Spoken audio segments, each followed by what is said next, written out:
Todos los países del mundo en estos momentos están reformando la educación pública. Existen dos razones para ello. La primera es económica. La gente está intentando resolver cómo podemos educar a nuestros niños para que ocupen su lugar en la economía del siglo XXI. ¿Cómo hacemos eso? Si ni siquiera podemos anticipar cómo será la economía al final de la próxima semana, como esta reciente crisis lo está demostrando. ¿Cómo hacemos eso? La segunda razón es cultural.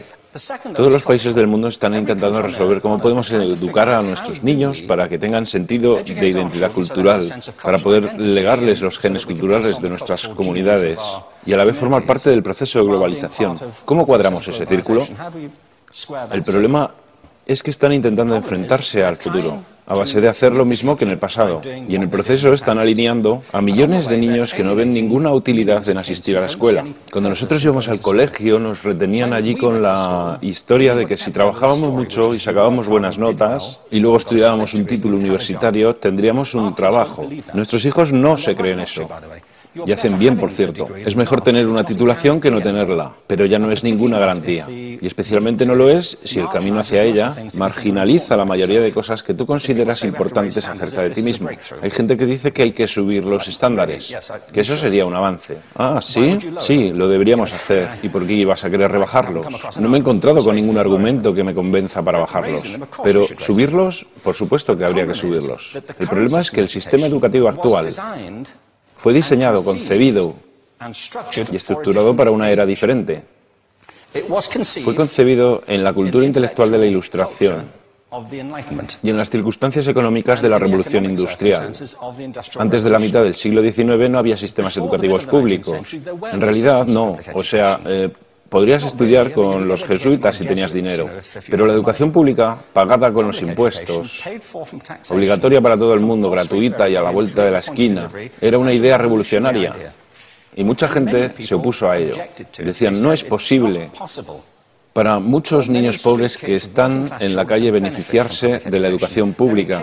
Son incapaces de leer y escribir. ¿Por qué perder tiempo con esto? Y también se asienta sobre una serie de suposiciones sobre la estructura social y la capacidad de las personas. Fue dirigido por el imperativo económico de aquel momento, pero a lo largo de todo ello se infiltró el modelo intelectual de la mente, el cual era esencialmente la idea que la Ilustración tenía sobre la inteligencia. La auténtica inteligencia consistía en cierta capacidad para el razonamiento deductivo y un conocimiento amplio de la cultura clásica. Se podría resumir en capacidad académica. Y esta idea está fuertemente enraizada en la reserva genética de la educación pública. El creer que hay dos tipos de personas, académicas y no académicas, y la consecuencia de eso es que mucha gente brillante se creen que no lo son porque han sido evaluados siguiendo este concepto de mente. Así que tenemos dos pilares gemelos, el económico y el intelectual. Y desde mi punto de vista, este modelo ha causado caos en la vida de mucha gente. Ha habido gente que se ha beneficiado maravillosamente de él,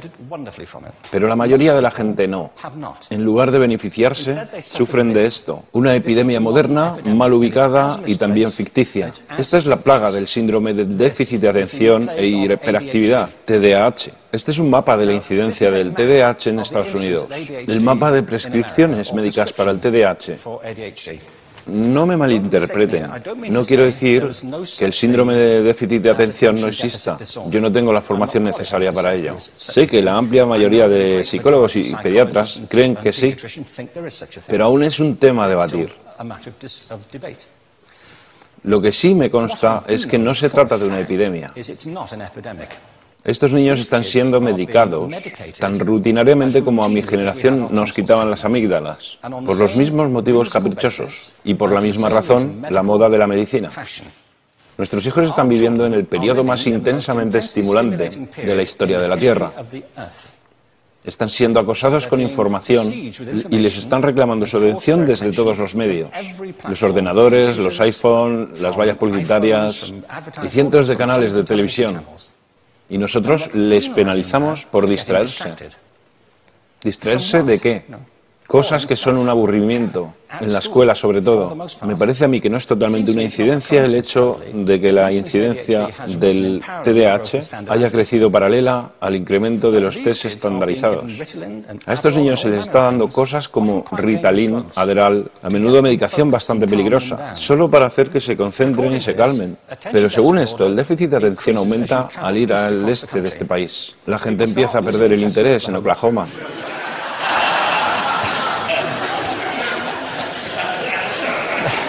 Ya casi no pueden pensar en Arkansas.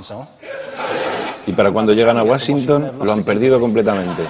Y hay distintas razones para ello. Es una epidemia ficticia.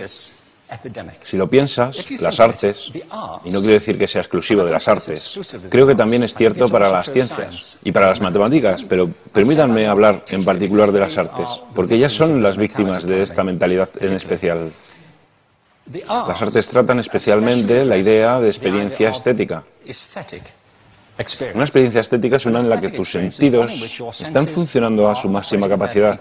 Cuando te hallas presente en el momento actual, cuando vibras con la emoción de lo que estás experimentando, cuando estás plenamente vivo.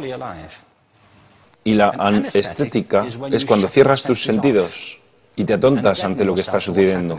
Y muchos de estos medicamentos hacen eso. Estamos haciendo pasar a nuestros hijos por el sistema educativo a base de anestesiarlos. Y yo creo que deberíamos estar haciendo exactamente lo contrario. No deberíamos adormilarlos, sino despertarlos para que vean lo que sucede en su interior. Pero el modelo que tenemos es este. Yo creo que tenemos un sistema educativo modelado del interés de la industria a su imagen y semejanza. Les daré un par de ejemplos. Las escuelas aún están organizadas como si fueran fábricas. Tienen timbres que suenan, instalaciones separadas, están especializadas por asignaturas. Aún educamos a los niños por lotes. Les hacemos pasar por el sistema según su grupo de edad. ¿Por qué hacemos eso? ¿Por qué suponemos que lo más importante que los niños tienen en común es su edad? Parece como si lo más importante de ellos fuese su fecha de fabricación, ¿no? Bueno, yo conozco niños que son mucho mejores que otros niños de su edad en distintas disciplinas, o en diferentes momentos del día, o que son mejores en grupos pequeños o en grupos grandes, o que simplemente trabajan mejor solos. Si te interesa el modelo de aprendizaje, no puedes empezar con esta mentalidad de cadena de montaje. Se trata esencialmente de una conformidad. Cuando ves el incremento de los exámenes estandarizados y de los currículos estandarizados, todo se basa en la estandarización. Yo creo que tenemos que ir justamente en la dirección opuesta. Esto es lo que quiero decir cuando hablo de cambiar el paradigma. Hay un estudio estupendo que se ha hecho recientemente acerca del pensamiento divergente. El pensamiento divergente no es lo mismo que la creatividad. Yo defino la creatividad como el proceso de tener ideas originales que tengan valor. Pensamiento divergente no es sinónimo de creatividad, pero es un componente esencial de la misma. Es la capacidad de ver montones de respuestas posibles a una cuestión. Montones de maneras diferentes de interpretar una cuestión. Pensar lateralmente, como lo llamó Edward de Bono. No pensar solamente de manera lineal o convergente. Ser capaz de ver múltiples respuestas y no solo una. Así que yo diseñé un test para esto y voy a inventarme un ejemplo. A la gente se le puede preguntar cuántos usos se le ocurren para un clip.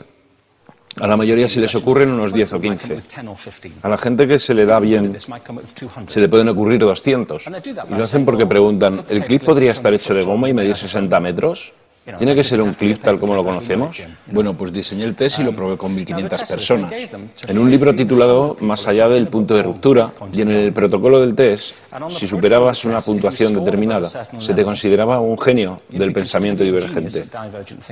Así que quiero preguntarles, ¿qué porcentaje de la gente que hizo el test puntuó como genio en pensamiento divergente? Y debo decir una cosa más acerca de ellos. Eran niños de jardín de infancia. Así que, ¿qué opináis? ¿Qué porcentaje de genios?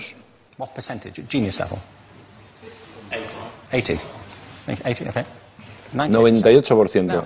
Bueno, la cuestión es que era un estudio longitudinal, así que los mismos niños volvieron a hacer el test 5 años después, en edades entre 8 y 10 años. ¿Qué pensáis? ¿50%? Volvieron a hacerles el test otra vez, 5 años más tarde, cuando tenían entre 13 y 15 años de edad. Y se observa una tendencia, ¿no? Bueno, esto nos indica algo interesante, porque se supone que tendría que ser al revés, ¿no? Empiezas no siendo muy bueno, pero mejoras a medida que te haces mayor. Pero esto demuestra dos cosas. Una es que todos nosotros tenemos esta capacidad. Y la otra es que esta capacidad se deteriora en general. Muchas cosas les han pasado a estos niños durante su crecimiento, pero yo estoy convencido que lo que más les ha influenciado es que a estas alturas ya han obtenido una educación académica. Se han pasado 10 años en la escuela, oyendo que solo hay una respuesta correcta. Esta es la parte de atrás del libro, pero no la mires. Y no copies, porque eso es engañar. Fuera de las escuelas, a eso se le llama colaboración. Esto no sucede porque los docentes así lo quieran, es simplemente porque sucede así.